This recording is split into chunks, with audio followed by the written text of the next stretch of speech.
Welcome to study 92। आप सभी का स्वागत है हमारी यूट्यूब सेशन स्टडी 92 अमृतसर में। आज जो है आप लोगों के सामने मोस्ट इंपॉर्टेंट क्वेश्चन जो है करना रहने वाला हूं, जो कि फिजिक्स के लिए बहुत ही ज्यादा इंपॉर्टेंट है।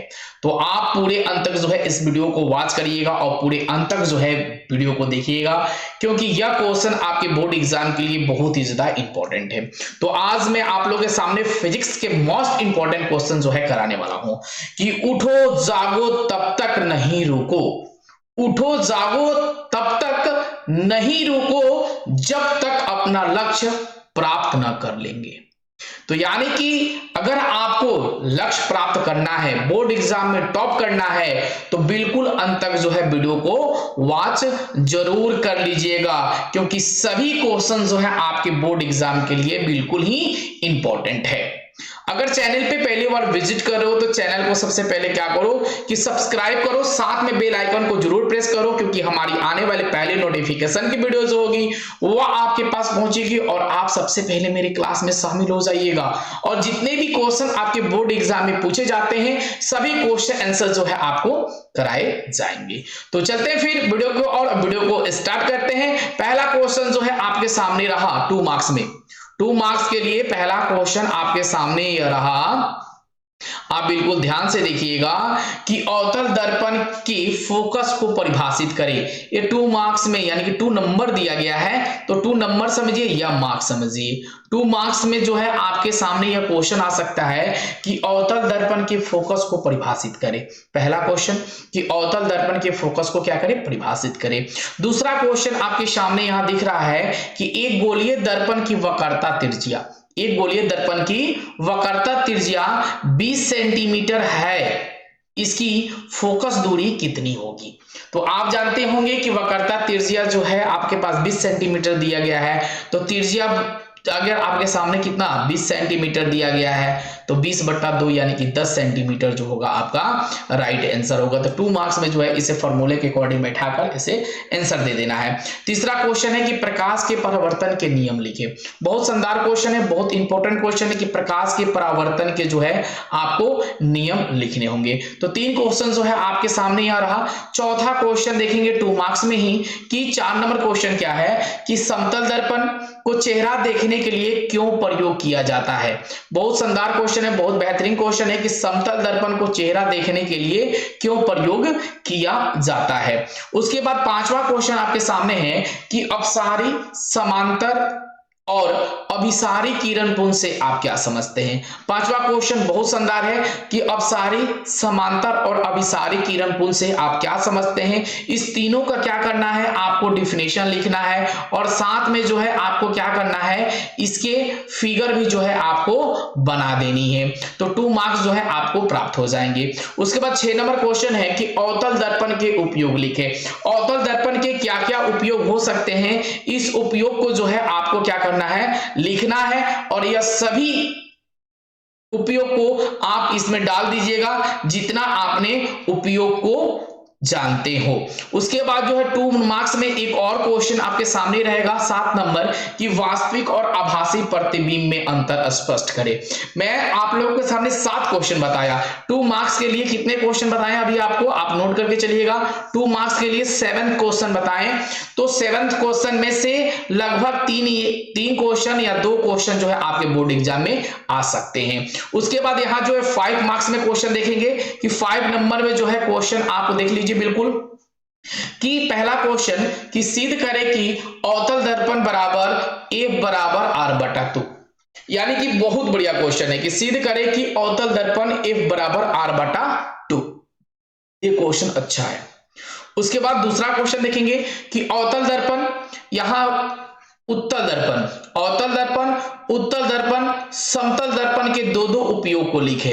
अवतल दर्पण, उत्तल दर्पण और समतल दर्पण के दो उपयोग को जो है आपको लिखने हैं। उसके बाद तीसरा क्वेश्चन है कि आवर्धन किसे कहते हैं, अवतल दर्पण में इसका व्यंजक जो है प्राप्त करें। तो आवर्धन किसे कहते हैं, अवतल दर्पण में इसका व्यंजक प्राप्त करें। बहुत शानदार क्वेश्चन है आपके सामने।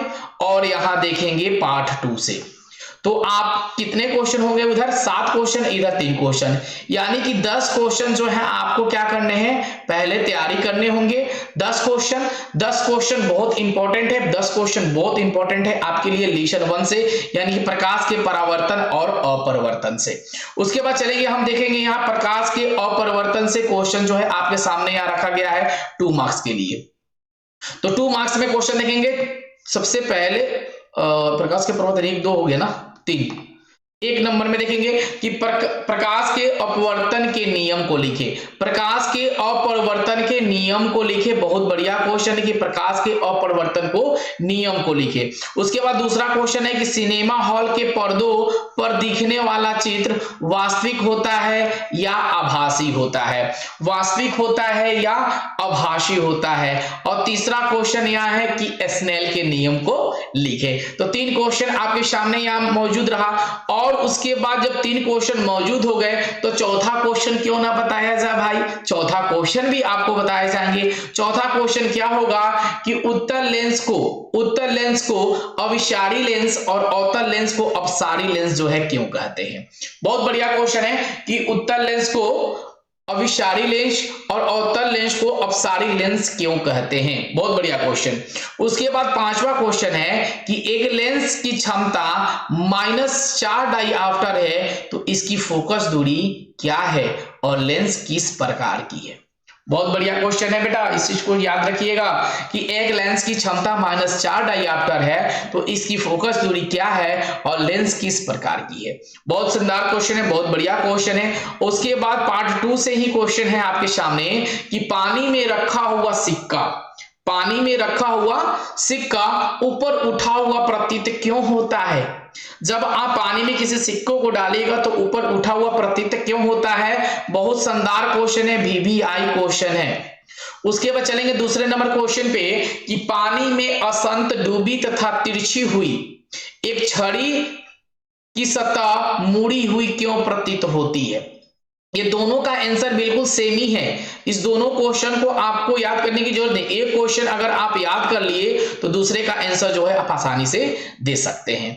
चलेंगे जो है अब तीसरे नंबर पार्ट पे। तो तीसरा पार्ट करने से पहले जो है एक कोटेशन आपके सामने रहेगा कि काम करो ऐसा की पहचान बन जाए, काम करो ऐसा कि पहचान बन जाए, चलो ऐसे कि निशान बन जाए, और जिंदगी तो हर कोई काट लेता है।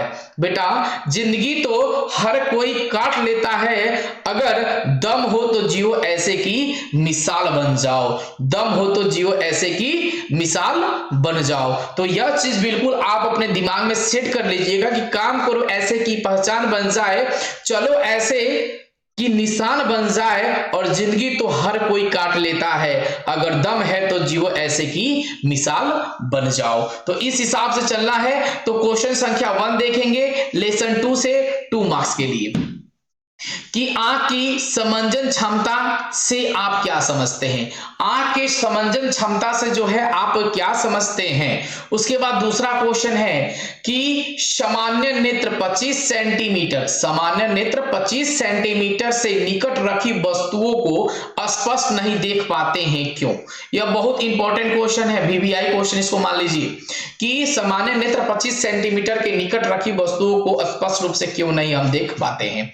उसके बाद तीसरा क्वेश्चन ये भी VVI क्वेश्चन है, बहुत बढ़िया, कि तारे क्यों टिमटिमाते हैं, तारे क्यों टिमटिमाते हैं। ये बढ़िया क्वेश्चन है आपके सामने। उसके बाद जो है चौथा क्वेश्चन यहां ध्यान देंगे कि चंद्रमा और ग्रह टिमटिमाते प्रतीत नहीं होते क्यों, चंद्रमा और ग्रह टिमटिमाते हुए प्रतीत नहीं होते क्यों। बहुत बढ़िया क्वेश्चन। उसके बाद 5वां क्वेश्चन है कि सूर्य उदय के समय, देखिए यहां से क्वेश्चन सूर्य उदय के समय सूर्य रक्ताभ क्यों प्रतीत होता है, रक्ताभ क्यों प्रतीत होता है, प्रतीत होता है।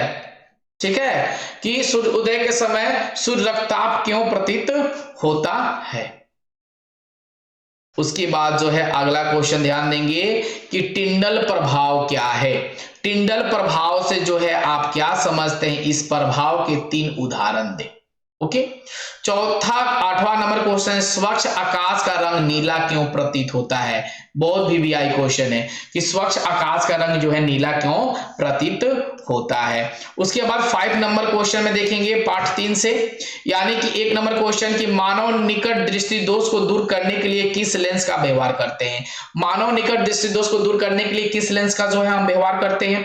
उसके बाद दूसरा क्वेश्चन रहेगा कि नेत्र के 2 मुख्य दोषों के नाम लिखे, इनके उपचार के लिए किस प्रकार के लेंस व्यवहार में लाए जाते हैं? बहुत बढ़िया क्वेश्चन है। उसके बाद जो है आगे क्वेश्चन देखेंगे 5 मार्क्स के लिए। तीसरा नंबर क्वेश्चन कि मोतियाबिंद क्या है? मोतियाबिंद को ठीक करना संभव है? मोतियाबिंद क्या है? क्या मोतियाबिंद को ठीक करना संभव है? उसके बाद चौथा क्वेश्चन है कि मानव नेत्र का सचित्र वर्णन करें।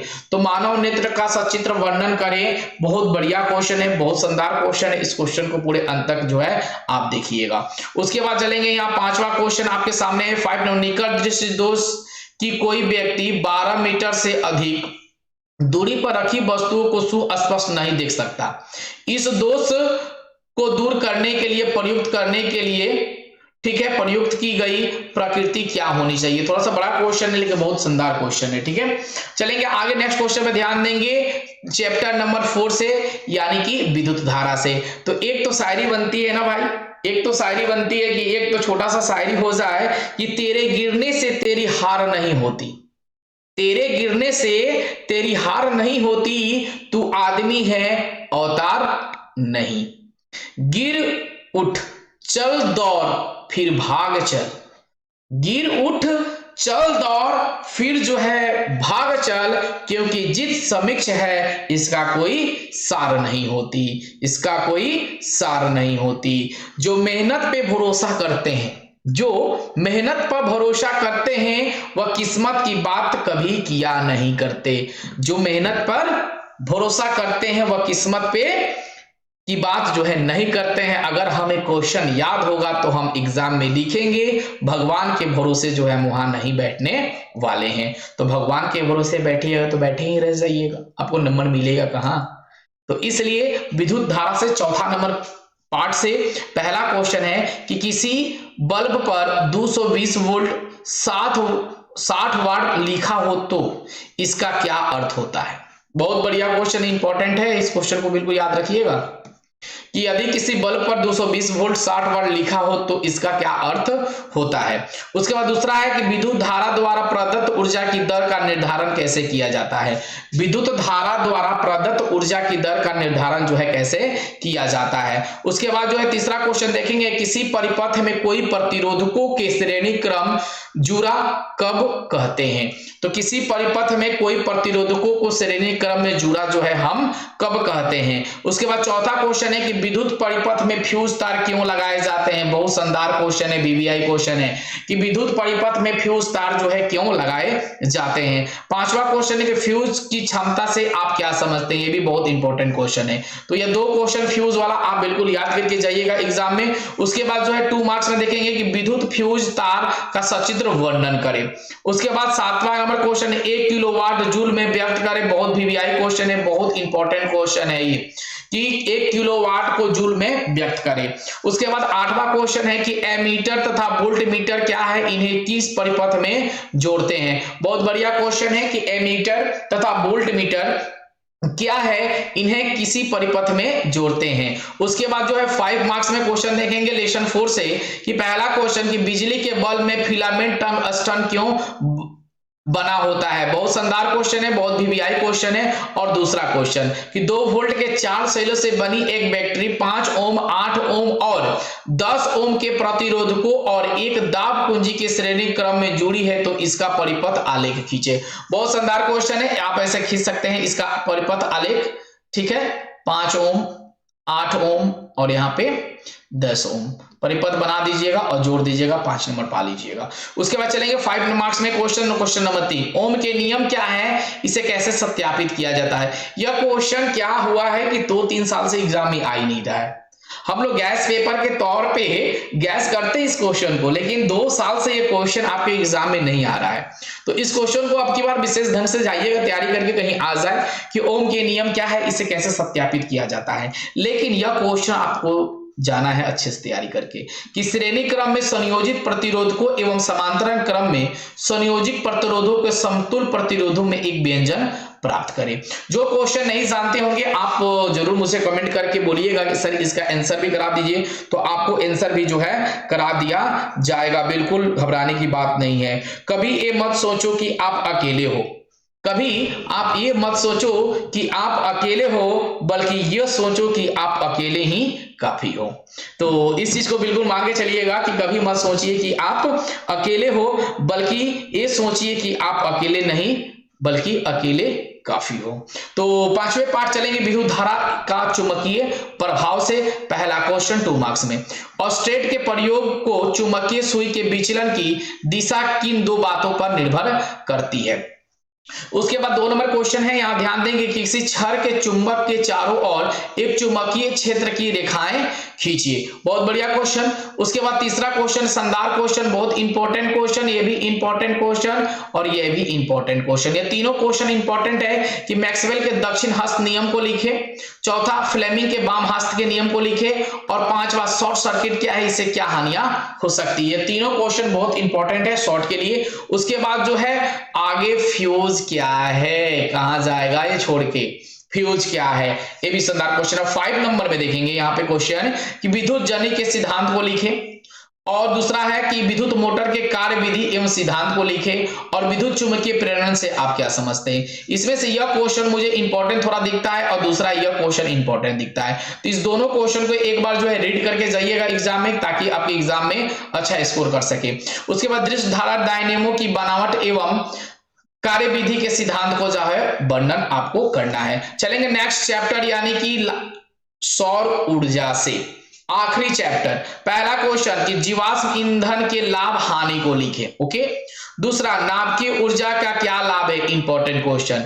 नाभिकीय विखंडन क्या है, इंपॉर्टेंट क्वेश्चन। ये 3 क्वेश्चन आप बिल्कुल याद रख के जाइएगा कि जीवाश्म ईंधन के लाभ हानि को लिखे, दूसरा नाभिकीय ऊर्जा के लाभ को लिखे, और तीसरा नाभिकीय विखंडन क्या है।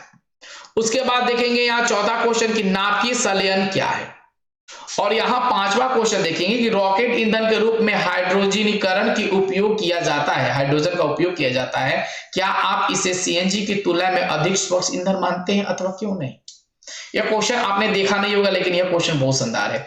छठा क्वेश्चन देखेंगे ईंधन किसे कहते हैं, उदाहरण दीजिए।